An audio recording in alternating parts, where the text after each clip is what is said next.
There's been teams that have taken off this season, and well, there also are teams that are kind of just stinking to join up. I'm looking at you there, Pelicans and Brooklyn Nets. I just want to highlight some key trends, plays, stats from the beginning of this season, and by all means, if you guys also notice another trend or anything, any stat or anything that you would want to point out, please do in the comment section below. I may be making a follow-up video to this. Some of this stuff will eventually transfer into a bigger video, but for now, let's just highlight some. First off, Kyshawn George's ascension. Kyshawn George, his entire game has popped to start the season for the Wizards. Increased usage with his shooting, the drives, the handle, the finishing at the rim is all impressive, and he's averaging 20 points, 5 assists on 66% true shooting. But what has impressed me the most is the activity this brother brings on the defensive end. And I just want to highlight this play here where he picks up Anthony Davis and he switches off on the screen with PJ Washington. The good stuff comes when Klay Thompson is given the ball and is about to give the ball back off the pop, and George from the corner stunts at the ball and not giving Klay an open shot as his teammate recovers back to Klay, and then George recovers back to PJ. So he covers 2 plays at once. And then just look at the defense here, man. Absorbing those bumps, stays stable through it all, and gets a block on this. Just a hell of a defensive play from the young guy right here.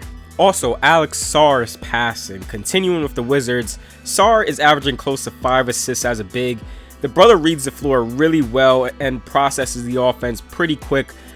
The passes, the timely bounce passes to cutters, kickouts when noticing help, the short roll reads, he's an immediate handoff hub. He's beginning to get a connection with Chris Middleton, and he's just been popping there in that area. Just another thing to notice with Sarr's game is that passing and playmaking. The Miami Heat free-flowing, fast-paced offense. The Miami Heat offense took off this season, being one of the worst ranked teams in terms of pace, with a meh offense last season, to now, to start the season, the 5th best offense in the league, ranking 1st in pace and 4th best ranked defense in the league. Bam Adebayo said after the Heat win against the New York Knicks, "I don't think we ran a play today." And I think that says a lot. They don't run any plays? What team doesn't run any plays in the NBA? That's crazy. The Heat shoot the 3 ball at a high level and score at the rim at a high level. And it's true, they don't really run many pick and rolls. They don't really run a ton of handoffs, which is weird for the Heat, and it's weird for a guy like Bam Adebayo, who has been a massive handoff hub. But since Tyler Herro isn't there, they have to play into the strengths of the other guys. They get more shots up, they get more possessions, tons of drive and kick, post-ups, get into their actions quickly, spacing out the floor, just a heavy emphasis on getting to the rim. And with Tyler Herro out, the offense played into the strengths of a guy like Jaime Jaquez Jr., Davion Mitchell. Those guys have been aggressive with their drives and getting consistent paint touches, which is opening up those driving kicks. Davion Mitchell has been a beast with those jump passes. And the thing for this offense is just sticking with the defensive consistency. The defense leads to the offense. The constant stops you generate sets up opportunities to grab and go and take advantage of a non-set defense.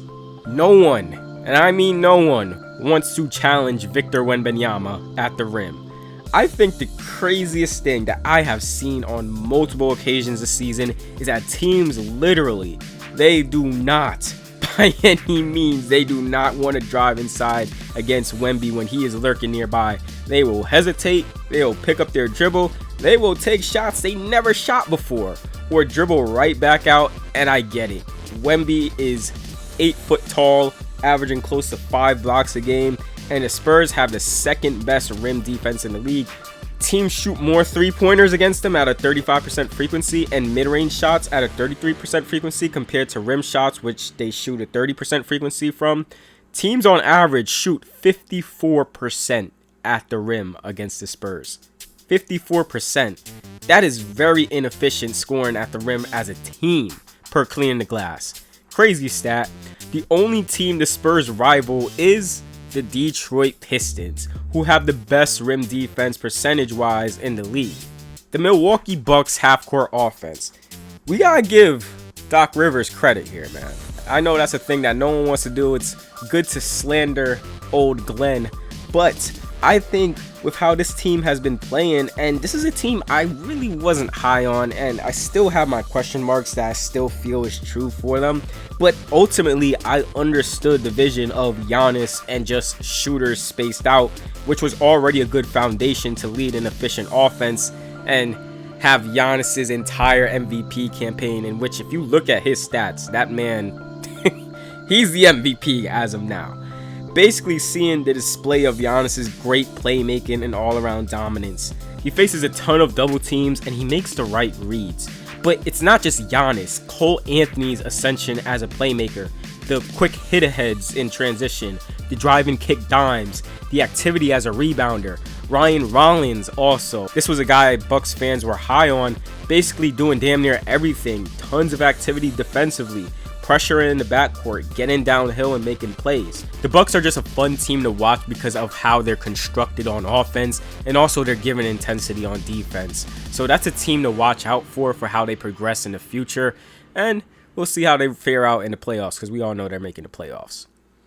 The Portland Trail Blazers full court pressure defense. The Portland Trail Blazers may be the most annoying team in the league to play against because they have the craziest full court pressure in the league. It's stifling teams. And Kevin O'Connor had a stat where this team basically full court presses the most in the league by far. They lead the league in steals at 12 a game as a team, and they force a ton of turnovers. And this is due to their full court pressure defense. And this is something teams like the Raptors and Pacers do to beef up that pressure and intensity on ball handlers. They just try to exhaust you before you even get the ball up. Blazers have length and guys who can really slide their feet well, so they can keep up with change of direction moves, quick guards, and still body them up. They hound and will send multiple defenders to jump the pass off that pressure or hide another defender near center court to read a pass. They easily have the most active team in full court pressure, leading them to the 5th best defensive rating in the league, as well as having one of the best rim defenses in the league. Thank you, Donovan Clingan. The Chicago Bulls' unselfish brand of basketball. How are the Chicago Bulls 4-0, undefeated, never lost to start the season? It starts with their defense. They have the 3rd best ranked defensive rated in the league. This defense does fly around. There is high effort. They rotate hard. They close out hard. Everyone, including old man Nikola Vucevic, is moving on defense. There are some weird numbers for this team, though, that I feel like they'll come up to speed. 47% of opponents' shots at the rim against them comes at the rim. The Bulls rank dead last in keeping away shots at the rim, but they defend the rim at a high level. They rank 6th in rim defense, despite teams shooting a lot of shots there. So as much as they are giving up shots at the rim, teams aren't converting. They also rank 1st defending the 3. Teams on average shoot 26% from 3 against the Bulls. That's very unsustainable. On offense, the Chicago Bulls play an unselfish brand of basketball. They lead the league in drives per game. They kick out of those drives a lot, and they generate the 2nd most assists a game as a team. And this one play shows the creativity of their ball movement that I want to highlight. Here they execute Pistol 5. This play may seem familiar to you guys because this was the play the Sabonis and De'Aaron Fox Kings ran a lot. I miss that duo so much. I don't know what this Kings team. Let me not get frustrated right now, because anyways, back to this. The Bulls kick the ball into the high post with Vucevic. Trey Jones can either cut middle or cut towards the corner off this play. He opts for the corner cut, but then this flows right into a handoff of Kevin Huerter, who just received a down screen coming towards the ball from Buzelis. The defense trails Huerter, and this forces Onyeka Okongwu to help out onto Huerter. Jalen Johnson then has to come over and tag Vucevic on the roll, and this leaves Buzelis open up top. Also, just watch the movement of the Bulls. They are not standing in just one position. They are moving on offense as the ball is moving. Ayo lifts from the corner to the wing. Trey Jones replaces Ayo in that corner. Buzelis establishes himself at the top of the key, making himself available for a pass. Huerter makes that pass to Buzelis, and he sees Dyson rotate out.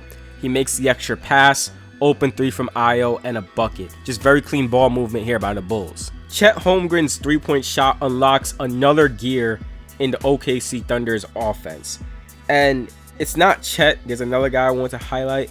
I was very disappointed in Chet's offensive game last season. Granted, he was coming off an injury, but I think we saw the inconsistencies in his shot that really limited his game. At Chet's peak, he can be a really good play finisher, cutter, pick and pop, shooting threat, attack and closeouts. He isn't your traditional put the ball in his hands and he will cook you. There's spurts of that, but generally for him, the offense comes from feeding off from others. So when I see the Thunder running Chet Holmgren off a stagger screen into a movement 3, and he genuinely looks comfortable and fluid getting into a shot off that motion, you start to just wonder and see that that is a scary sight for a 7-footer.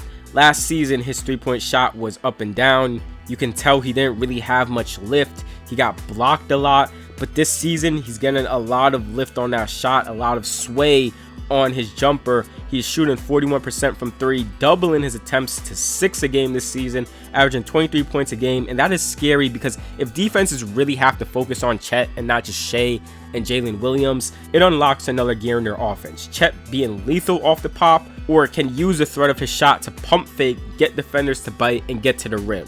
So his jump shot just unlocks everything else in his game. Also, AJ Mitchell, man. AJ Mitchell, literally an automatic paint touch. It's been fun seeing this dude hoop, and he can shake pressure, man. I could tell. I'll tell you something, man. This dude can shake pressure. Like, there's been dudes that have been bodying him up, and it just means nothing. Like, he's just been able to get to the rim and score on you. Lauri Markkanen is an elite movement and flow player. I think one of the most underrated things I don't feel like a lot of people talk about when talking about basketball is just being able to play within the flow of an offense. Being able to just cut, move, and let the ball come to you and make a play other than just having to dribble, and create. Lauri's probably one of the best creators when it comes to working off of movement. And that is either face cutting people, post ups, spot up threes. It's just a different things. He can even screen, and the guy's having a good season to start. He had a down year last year, and I just want to really highlight him. This play here, the Utah Jazz run this pistol flare, and just see how everyone is spaced out on the floor. They turn a 3-man action on the weak side into a decoy for a 2-man down screen, and that frees up Lauri Markkanen. Then if the defense top blocks him, he can reject the screen, and since the floor is spaced, Lauri gets an open path to the rim. He probably would have fit like a glove in Golden State. I won't hold you. I really believe that. But that's another topic for another day.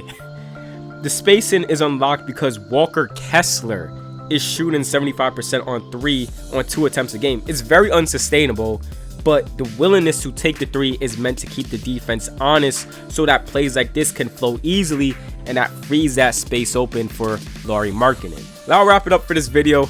If you enjoyed this video, please do give it a like. Subscribe to the channel if you enjoy content like this. And with all that being said, y'all, I'll see you all in the next video.